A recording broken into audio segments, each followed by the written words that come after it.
He gonna put himself up there and say, "Oh, I want to get paid all this money," and he don't deserve it, man. Let's be real. He don't deserve it.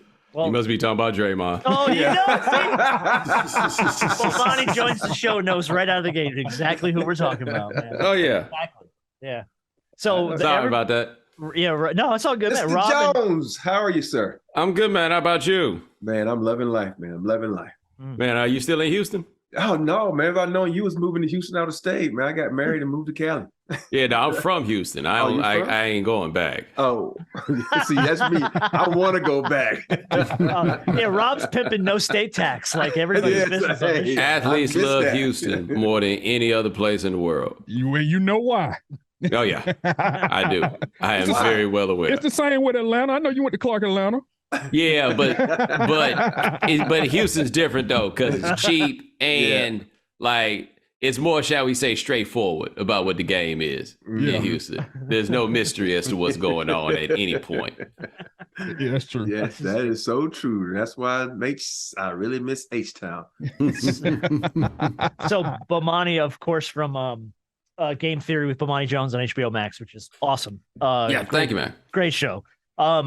Are you of the same opinion that Rob and my friend B-Dog here, of the opinion that this is it for Draymond with the Warriors? Win or lose, he's probably not going to be playing in Golden State next year. Yeah, I was surprised that he was playing for Golden State on opening night, to be perfectly honest. Like After what happened, yeah. Yeah, but that's because for me, if you play this out, he's going to be gone, right? Mm-hmm. And I don't think it's out of the realm of possibility that he's gone by the trade deadline because he's not at that age where you can just assume he was as good as he was the last time that you saw him, right? So let's say he isn't playing especially well and these young boys are playing well. Like there's no point in having 3 first-round picks if they're not going to play. If they're not going to play, then you should be trying to package them and trade them to get something so that you can win right now, right? You got all those dudes were drafted to play.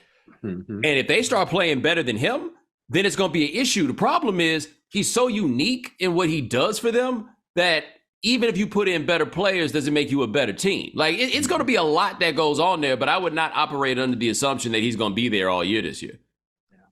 I feel the same way, especially you think about this. I'm going back in 2005. I had a good season.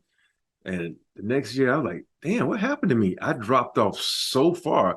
I'm like, okay, I can still play. But then the next season rolled around, I'm like, fuck, I'm done. I don't even want to go to training camp. The only reason I'm here is because I can get paid. But the skill set drops off with a huge margin, especially when you get to that age. And that's the thing about Draymond. You think about he had back issues last year. He missed a couple of, games this previous season. The decline is coming. And he's trying to play, and the way he plays, like trying to grab the rebound and push it, and then trying to be a tough guy, that wears and tears on your body. So it's going to be very interesting to see how he performs this season. Let me tell you something, man. LeBron got people fooled and think that cats don't get old no more. You know what I mean? And even LeBron, like it's been gradual, but this is a game typically where the best players are between like 27 and 31. And you look at what the best of LeBron was, it really was in that window of time, right? Like that's the Miami time that you get there. Hey man, when you start getting into your 30s, like I think Draymond's like 32 years old at this point. Like this happens. We watched it happen with James Harden, right?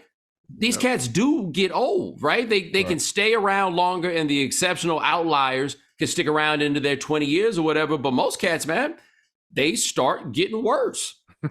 and Bomani, you talk about, we always talk about with athletes, the production versus the tolerance. If you produce at a very, very high level, we can tolerate a lot.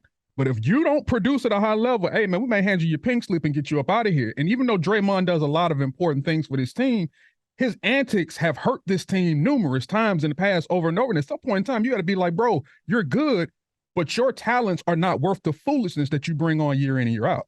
Yeah, but I tell you something I'll always remember about this. Ethan Strauss, when he worked at ESPN, wrote a real long magazine piece about the Warriors.